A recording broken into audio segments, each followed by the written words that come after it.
Pagka-diabetic, ang tawag ko dyan, addict. May addiction na sa sugar, addiction sa bread, addiction sa rice, addiction sa processed food. Kahit na anong explanation mo, pag nasa harapan niya, hindi niya mapipigilan. Ayan. Kaya nga sabi ko sa inyo, huwag kayong tatambay sa kitchen. Tapos, huwag kayong mag-uuwi ng pasalubong na pagkain. Sobre pwede. Okay, yan. Marami may gusto yung ampaw eh. Oh. Okay, any questions pa po? Yes po. Paano po yung pwede ko sa locker yung mga meeting or Yes po. Wow. Okay. The problem with lechon, no? Sa mga low carb, ang problem, pag ginuya, ang kunat. So mas maganda, tapos matigas yung, depende kasi sa kinakain nating meat. If matigas siya, usually majority ng mga lechon, di ba?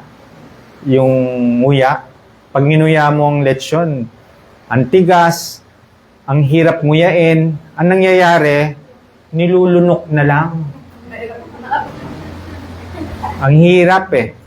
Kaya sa akin, ang lechon, it's either talagang malambot siya or ngunguyain mo siya talaga. Ang proper chewing 20 times or more.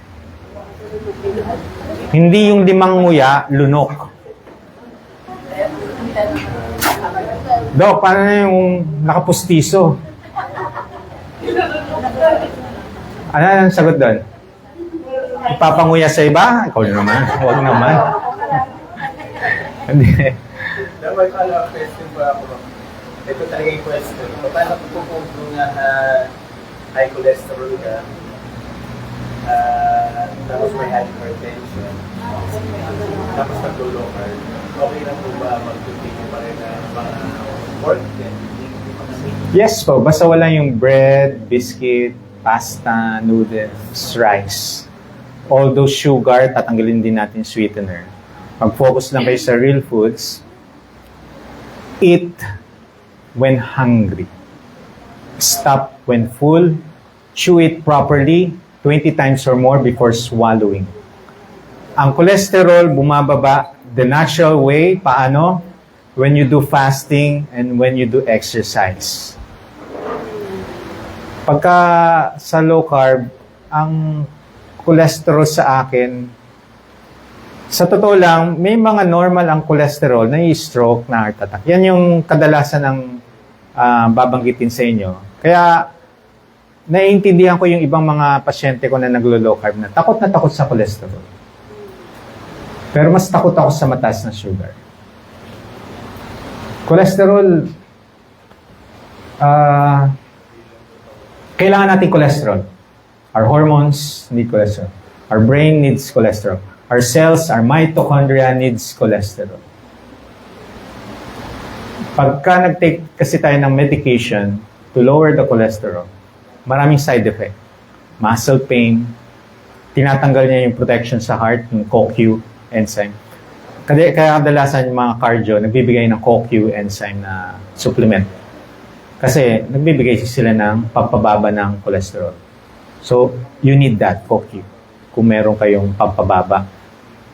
But marami kasi ang patient, ayaw na nilang uminom ng gamot. There are many side effects. Muscle pain, sumasakit ang katawan pagka uminom. Maraming discomfort pag uminom ng gamot. Kaya tinuturo namin na you can lower that without taking medication. But why? Ang kailangan mo lang naman i-address triglycerides and HDL. Dapat mataas ang HDL, mababa ang triglycerides. When you do proper low carb, bumababa ang triglycerides. Tumatas lang ang triglycerides because you eat outside too much. Paraging sa labas. Yun yung mapapansin yung ba't ang taas triglyceride? Kakakain nyo sa labas. Mag-focus kayo sa lutong bahay. Wala kayong inumin na gamot, bumababa ang triglyceride. Bumababa yan. Tapos, do some walking. 30 minutes lang. Casual walk. Continuous, uninterrupted. HHWW. Yung mga ka-age ko, makakaintindi niyan eh. Ay, hindi ko ka-age si Doc, hindi ko alam yun eh. HHWW. Very good. Holding hands while walking. Ka-age ko yan. Di ba? So, walk 30 minutes daily. Huwag kayong sedentary. Ang pinakamatagal na nakaupo is 2 hours. You need to stand, stretch your legs, lie down, elevate your feet.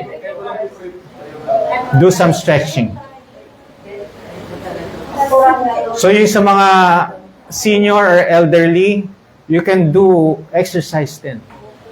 Much better yung lower ang palakasin. So paano yung pinapalakas? Squat. Nakaupo, squat. When you stand, nag-squat. Upo, squat. Diba? May senior ako, ano eh. Dok, paano yung squat?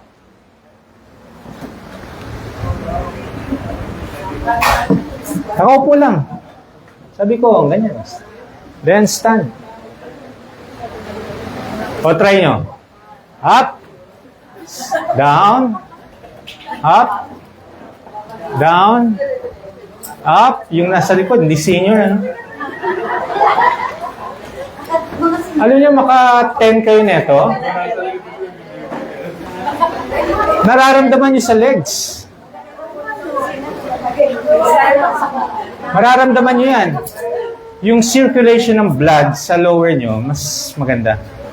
Pag na-improve niyo yung muscle niyo sa legs, lalo na yung sa mga nag-e-age. Sorry to say that, no, mga nag-e-age. Tumatanda. Legs ang palakasin ninyo. Pag lumakas ang legs nyo, balance.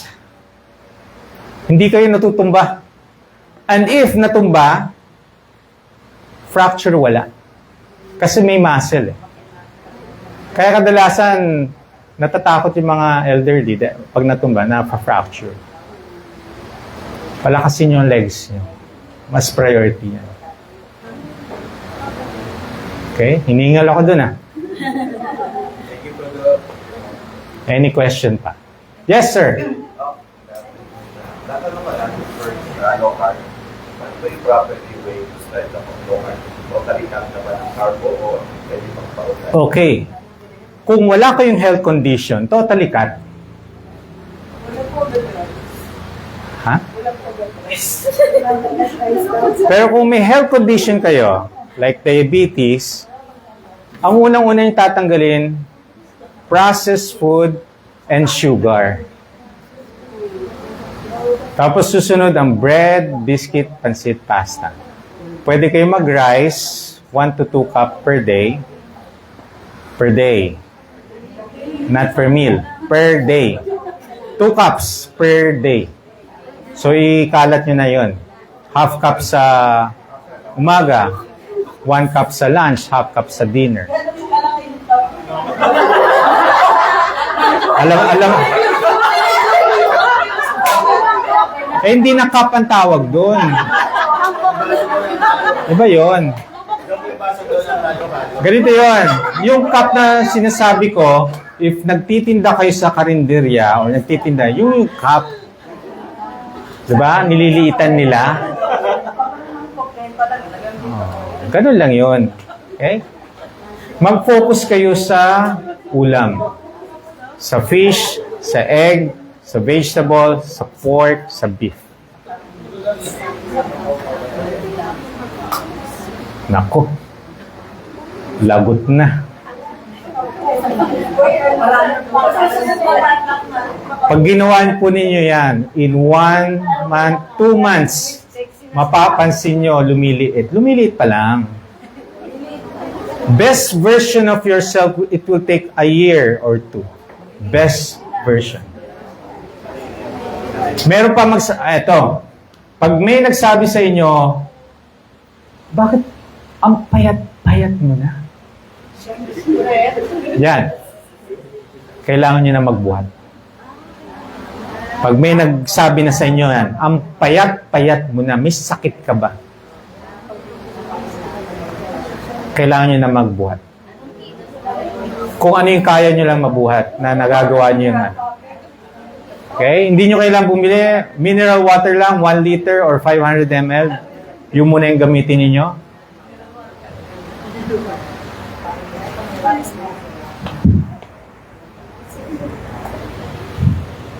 Pagka ganun, no? Kasi feeling mo, ang lakas-lakas mo eh. Pero talaga makikita nila yung difference. Yung mga palaging nakikita sa inyo, sasabihin talaga kayo na para kayong may sakit. Pero yung mga baguhan, yung ngayon lang kayo makikita, sasabihin hindi. Okay ang itsura nyo. Lalo na yung mga partner ninyo. Uy, ang payat-payat mo na. Mukhang hindi ka na kumakain. Ayan. So, yung pagka ganon, you need some resistance exercise. Kasi once you do some resistance exercise, ginaganahan ng kumain, tapos nag-firm yung mga muscle, nawawala yung mga...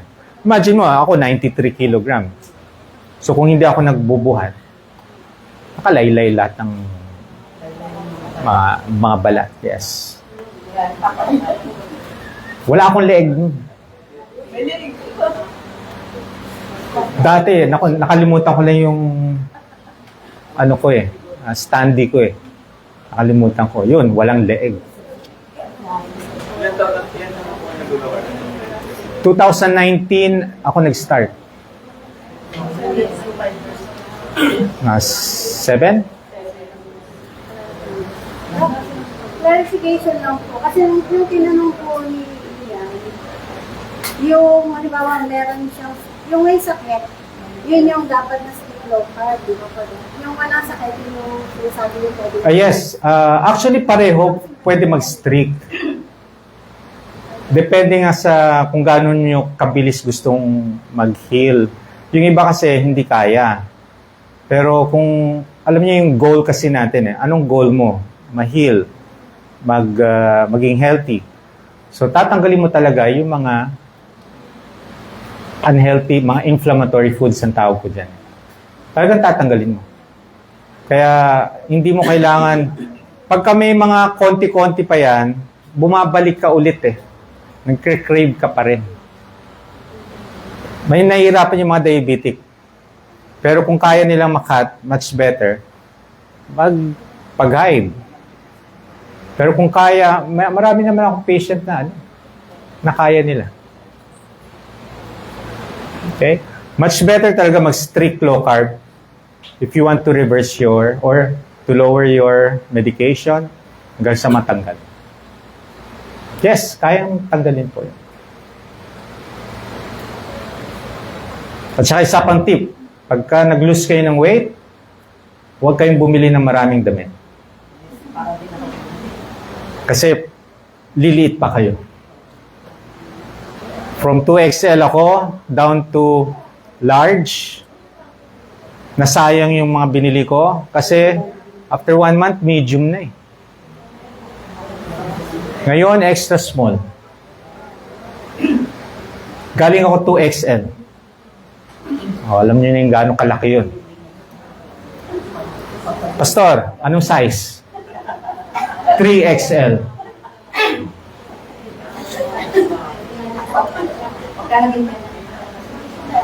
Nako, pastor, pagka ganito yung katawan mo. Yung,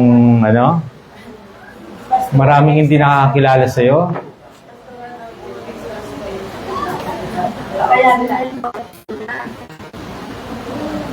Well, kaya naman po yan. Any questions po? Yes po. Can you incorporate the diet with low carb and given na pag-manage po ng patient yung kanyang, let's say, BMI in a certain level po, But if mag-workout sila, would you change the diet from low carb to high protein or would you maintain low carb and high protein? Okay. Liquid diet. Still, kailangan mo ng protein, solid foods. Hindi lang liquid diet. Okay. Tapos, ang low carb, hindi lang kasi low carb. Low carb, high fat, moderate protein. And when you do high protein, you need to do resistance. Hindi ka pwedeng mag-high protein tapos wala kang resistance. Para saan? You need to do exercise. Kaya magkakasama yan. Low carb, high fat, moderate protein. Yes. Yung mga powder supplement na protein, alat mo siya, pero okay lang naman mo mag-take. Process kasi sa akin yan eh. You can take protein, natural protein, much better. Parang may yung halimbawa, di mo na mamit dun sa pagkain, tapos hindi ka nagtulong sa protein. Okay lang po yan. Kung wala kang mga... At kung magko-compete ka at nag-workout, pwede, tutulong yan. Pero kung hindi mo naman kailangan, hindi ka nagko-compete, gusto mo lang maging pogi, papangit ka pagka puro ka gastos. No? So, much better na lang yung real foods. Dati no, nag-isolate protein, whey protein, creatinine. Pero nung sa pork, beef, dun mo kunin yung protein. Pag nagko-compete, sige, pwede naman. Yung marami kasi sa mga product na yan, may mga soya, may mga sugar. Kaya tinatanggal ko na siya. Okay? Pero when you do some exercise, lifting, pupogit, gaganda talaga kayo.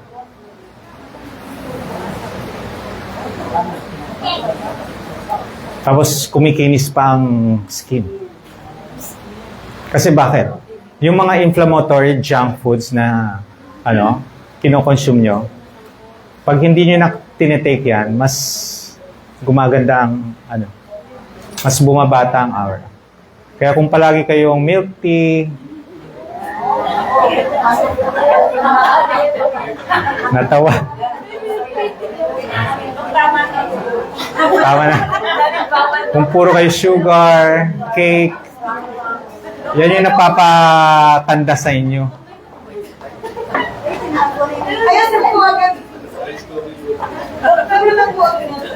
Dok, negosyo ko kasi yan eh. Okay. Well, yun yung nagkakos ng aging na ma-enhance yung aging ninyo. Sugar, yung mga processed drinks, and food. Black, no creamer, no sugar. Ako nun, dati, 2 cups of coffee, may 2 sachet ng stevia. Dati. Tapos, nasanay ako, wala na. Ngayon, hindi na ako nagkakape. Kung hindi kayo diabetic, walang fatty liver, okay. Tapos, hindi siya daily. Should be 2 or 3 times a week. Wag daily.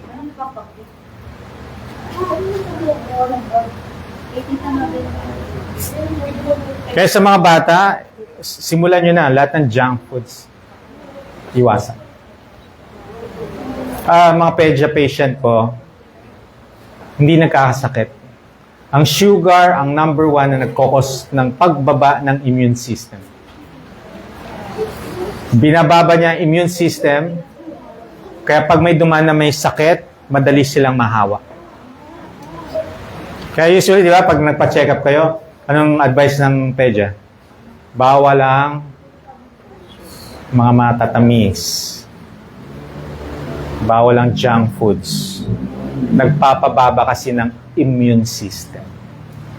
Kaya yung mga diabetic, pag mataas ang sugar, matataas ang sugar, bagsak ang immune system nila. Mabilis silang magka-infeksyon. Bacterial, viral, fungal infection. Kaya, may duman lang na may sakit, mahahawa ka kagad. Okay? Questions? Kapag po ba, buntis, pwede pong Yes po.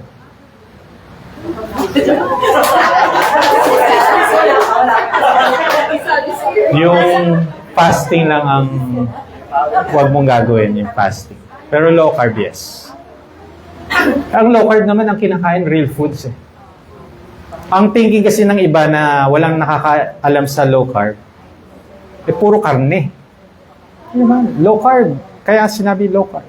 Tapos, hindi zero carb. Low. Yes. Saan natin kukunin yung carbohydrates? Sa gulay. Vegetable are carbohydrates. Kaya only vegetable. Ako, gaganda ang mga itsura niya. Yes.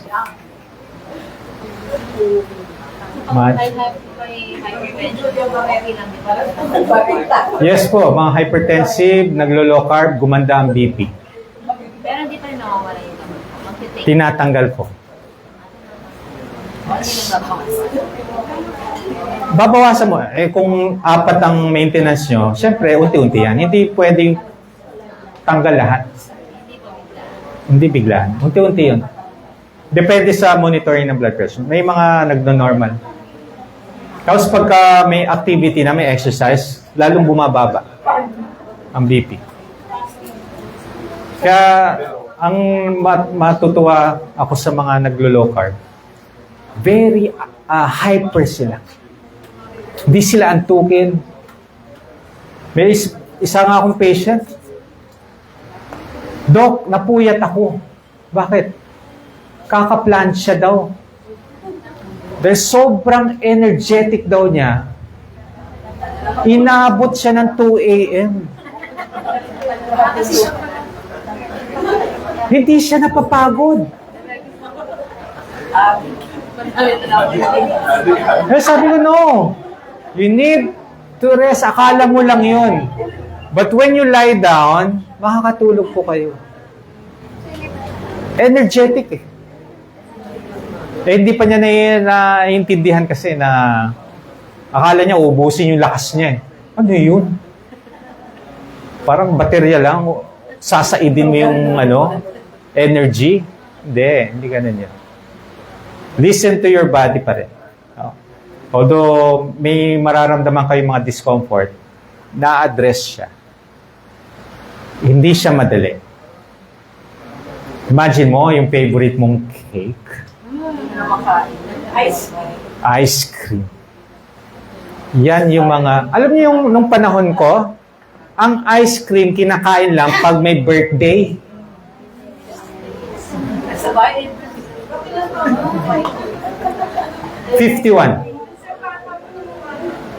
51 years old po ako.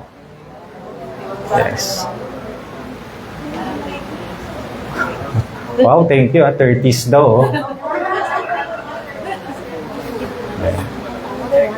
Okay, so yung mga kakainin natin na very inflammatory, iiwasan natin. Ganun lang kasimple ang low carb. Akala ng iba is, lahat tatanggalin. Well, kung ang health problem nyo is this, diabetes, okay, tanggalin na natin yung mga sugary food, sugar drink, mga high in carbohydrates, starchy foods. Tingnan nyo, gumaganda ang sugar. So, binabawasan. Magpa-consult kasi yung sugar mo mag-hypoglycemic. Okay? Any more question? Sulitin nyo na. Wala pa kayong tanong? Processed food and may sugar.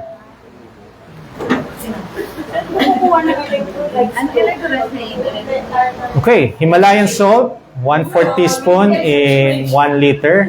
So, 1 litrong tubig, 1/4 teaspoon of Himalayan, 1/4 teaspoon of baking soda, half teaspoon of cream of tartar, and 1/8 teaspoon of Epsom salt. Message nyo ako sa page, follow nyo, bibigyan ko kayo ng link.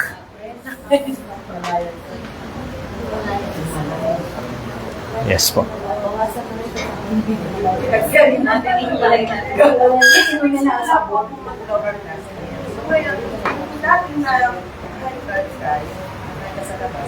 Hindi ko nalalasan yung anak. Pero nung nagkakaroon ako, nakaalat pala yung... Alam nyo bakit? Adulterated yung taste buds natin noon. Pero nung nag-low carb ka, naging virgin. So, every time you eat outside, napakaalat. Kasi yung tolerance natin, kung high carbs ka or palagi kayong kumakain sa labas, yung lasa niya, minsan nasasabihin, ay, ang tabang neto, kulang. Pero nung nag-low carb ng ilang buwan, isang taon, ganyan, nako, yung mga lasa sa labas, napakatapang. So, bumabalik na yung natural na taste buds mo. Kaya okay yun. Sumasarap ang pagkain. Kasi pagka puro food outside, ang taste mo, patabang na patabang sa lalo na malalasa. Depende sa ay, kulang sa alat. Pero sa mga naglo-low carb, pagka tinikman, napakaalat sa kanila.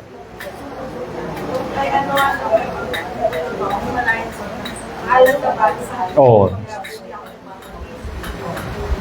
Yes, salt, pepper, herbs, and spices.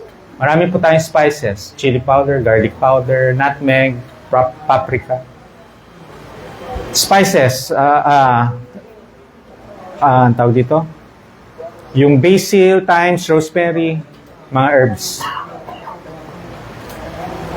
Iwasan na natin yung magic. Yan. Ang galing magluto. Yung pala, minagic. Magaling lang kayo magluto pagka real yung... Yung mga quick and easy na Out na yan. Yung mga powder na yan na maraming mga ingredients sa loob. Out po yung process. Kapag nag-trade sa soap, yung vitamin. Hindi po.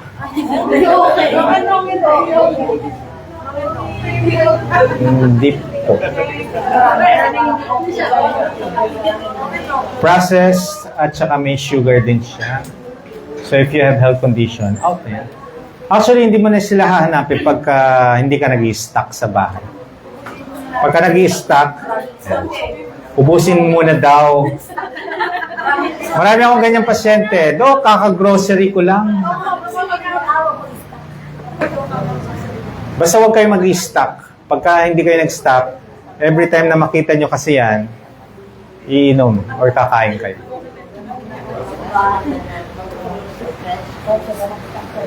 Orange. Kasi meron ako alam sa bahay, pag nakakita, nakainit, hindi na ako nag-stop. Totoo yan. Every time na may makita kayo na hindi naman kayo gutom, pero kakain. Oh. Totoo naman. Yes. Yan na yung routine na ginagawa. Oh, kaya dapat ampaw lang iuwi nyo. Ampaw lang. Okay. Any questions pa?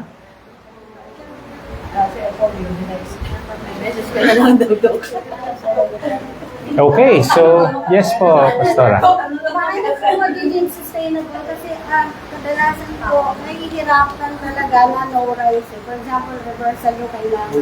Tulad ng isa, kinukumbinsi ko siya pero siyempre hindi siya makumbinsi pa. Yung paano yung sustainable, paano mo masusustain na kumakain ka ng walang rice? Kasi sanay talaga ng Pilipino na Yes po. Yan yung problem natin, no? Ngayon, sa mga patient natin or sa mga relative, we do not impose. We only inspire. Ang ibig sabihin nun, huwag pilitin. Kasi yung maintenance. Yes, ganun talaga. Pero hindi natin pipilitin ang isang tao na hindi niya gusto. Diba? Parang nililigawan ka lang, hindi mo talaga gusto eh. Oh. Diba? We inspire. Paano natin i-inspire? Halimbawa, yung spouse natin, yung partner natin, or our family members. You start from yourself. Pag nakita yung changes sa iyo, eh talagang gagaya sila. Tapos, pansinin nyo, mas marami ang maintenance. Ikaw, wala. Eh, siguro may panggastos siya. Kasi pagka ang isang tao walang panggastos, mabibili ba niya itong gamot na to? Ang mamahal, branded pa. Diba? So may way. Palagi niyong i-volume yung mga video ko. Usually pagka kumakain, parinig niyo. Ay, may yun pagka naririnig, maiisip nila, pwede pala yun, may ganun pala. Hindi. Hindi mo, pagka sinend mo, hindi nila papanoorin. Promise. Ano yun? Ano yung pinadala mo? Manood ka lang nun. Ang pinapanood, Netflix. Kung mahilig sa Korean novela. Okay? So, ang technique dyan, when magkakasama kayo, i-play nyo yung video, hayaan mo lang ang nagkakain, maririnig. Ganun lang yun. May mga ganyan. Nagugulat yung asawa niya, well, Dok, yung husband ko, nagbabawas na ng kanan. Doon mo makikita ngayon. Uy, hindi yung pipilitin mo, hindi, it will not work. Siguro it will work after a month. After a month, babalik ulit siya. O kaya, pagkaharap ka, naglo-low carb. Eh, palaging wala. Lumalabas. So, kakain siya nung gusto niyang kainin na hindi ka kaharap. Ganun ang mangyayari. So, mas dangerous pa yun. Kaya hindi dapat natin i-impose. Huwag nating ipilit. We just need to inspire others. Sa tingin nyo, makaka-inspire ba ako kung yung weight ko noon? Wala, hindi. Maniniwala ka ba naglo-low carb? Ganun kalaki? Hindi. Kailangan may makita sa'yo para maniwala sa'yo. At hindi ka maniniwala kung hindi mo gagawin. Huwag na natin hintayin na ang gamot ninyo padagdag ng padagdag ng padagdag. Katulad sa diabetes. Kapag 4 na ang gamot ninyo, oral medication, at hindi nyo pa rin napapababa ang sugar, mag-i-insulin na yan. At hindi biro ang gastos. Mais po ba? Ano siya? High carbs po yun. Root crops. Kung fatty liver and diabetic, ina-out ko.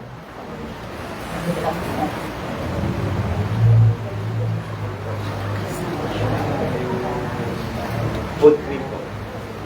Okay. Rolled oats. Niluluto. Pero yun nga, pagka diabetic, nagpapataas. Or kung may gout, nagpapataas din ng uric acid.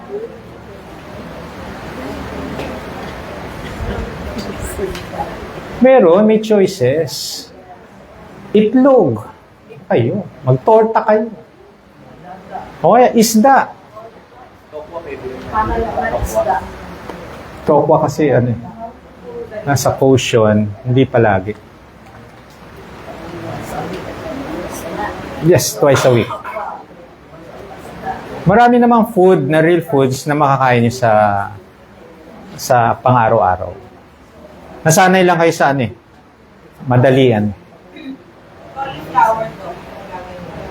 Yan yung replacement ng mga rice.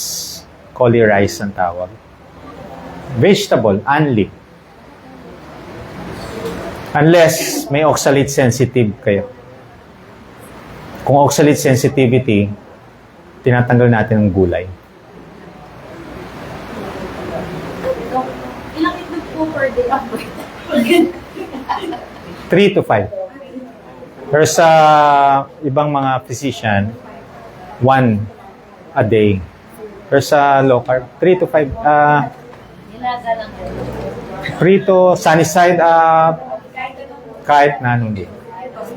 Use coconut oil. Wala pong body, ano. Wala. Then eat when hungry. Pagka feeling nyo gutom, sip your fluids or your electrolytes. O kaya yung iba, kape, black, no creamer, no sugar. Pag nawala ang gutom, hindi talaga kayo gutom. Pag hindi nawala, kumain na. Gutom na. Kasi may mga acidity kasi, di ba? Ang nagkakos ng acidity, high carbs, sugar. And enlarged circumference, abdominal circumference. Pagka malaki ang tiyan, yung pressure, so yung GERD, nagkakaroon ng GERD. Kaya madalas pagka malaki ang tiyan, nag-acidity, GERD. Tanggalin ang tinapay, pansit, nawawala ang GERD. Tapos lumiliit pa ang tiyan. Pansit kanto, no? Tapos may rice pa. Pandesal pa. Walang protein. So, magdadagdag ng itlog. O, protein yun. Yes. Sa isang itlog, 4 grams, 7 grams of protein. Kaso, puro carbohydrates.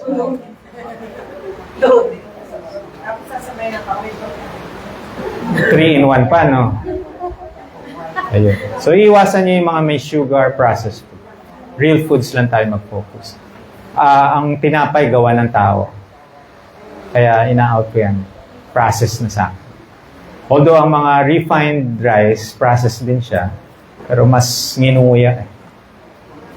Pero kung kaya nyong matanggal, much better.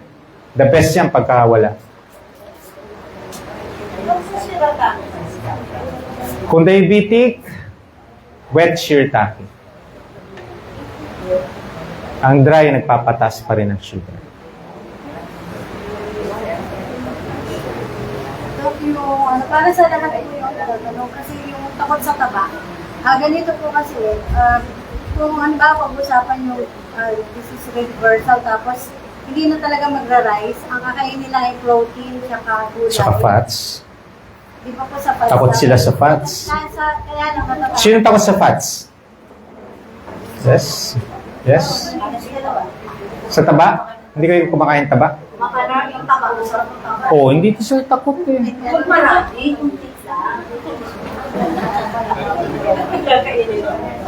Nasa preference kasi ng mga tao. No? Sa akin, hindi ko pinipilit na kumain ka ng taba. Kung takot ka sa taba, hindi ko pipilit. Kahit na anong lecture ko na wag matakot sa cholesterol or sa taba, andun pa rin takot eh.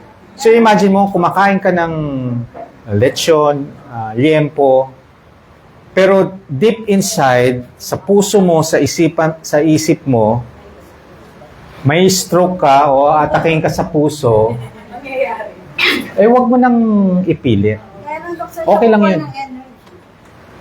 Kasi yung mga fish, may fats yan. Yung pork, kung ano yung iba, may tinatanggal eh. Na taba eh. Pero meron pa rin taba. Okay lang yun.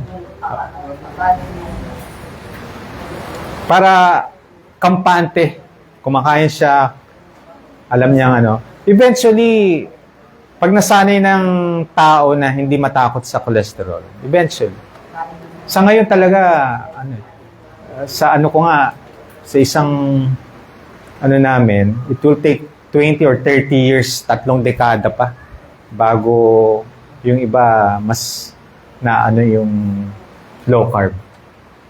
Matagal pa. Pero for security, hindi po delikado. Hindi Kapag po. wala kang rice. Kasi yun ang Sugar, processed food, pwede kayong kumain ng taba. Eat when hungry. Hindi yung busog na, kain pa rin kayo ng kain ng taba.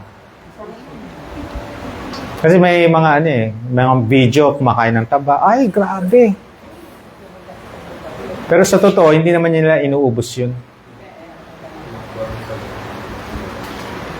Ako, hindi ko mauubos yun. Yung tabang. Mas mabilis kang mabusog pagka pork beef.